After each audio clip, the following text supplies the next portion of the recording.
মামা তুই যে আমার কাছে 10,000 টাকা পাইস নে ওইটাও ভুলে যা। সে যাইরো গেল কনে সকালবেলাতে খুঁজে পাচ্ছি নে কারণ নাকি সে কনে আছে আল্লাহ জানে। কি রে শালার মাখা এখানে বসে আছে হ্যাঁ আর আমি সারাদিন খুঁজছি।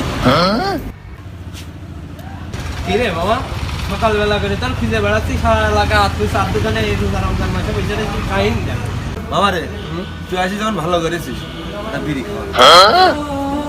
কি রে মামা রোজা রমজান মাসে রোজা না থেকে চার দোকানে এসে বিড়ি খাওয়ার কথা করছিস কাহিনী দেখ। তার দোকানে এসে মানে বিড়ি খায় না তো কি খায়? না মামা এই রোজা রমজান মাসে আমি তোমার বিড়ি খাওয়াতে পারবো না। এই ইফতারির পরে তুমি বিড়ি খাবা। কে মামা তুই কথা বললি খালি একই কথা কইস কা? এখন যদি আমি ইফতারি পরে খাই তোর জন্য কি সারাদিন আমি না খেয়ে বসে থাকবো? আমার তো এইটা তাহলে রোজা হয়ে গেছে। না মানে আমি রোজা থেকে না খেয়ে থাকবো আর তুমি হচ্ছে রোজা না থেকে ফাইজলামি মেরে বেড়াবা ওইসব বিড়ি টিড়ি আমি খাওয়াতে পারবো না। মামা তোমার প্রতিদিন নোটেমি করলে হবে না। তুমি খাওয়া নাকি তাই কর খালি কিপটেমি করা।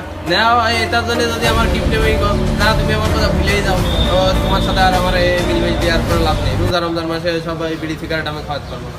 তুমি 10 টাকার জন্য তুমি খাতি পারছো না? তুমি আমার বড় রোজাদার হয়েছো না? তাহলে তোর সাথে আর আমার আজকে তো কোনো সম্পর্কই নেই শেষ। 5-10 টাকা বিড়ি খাওয়ার জন্য সম্পর্ক শেষ করতে হলো। ঠিক আছে আমিও গেলাম। মামা তুই যে আমার কাছে 10,000 টাকা পাইস নে ওইটাও ভুলে যা।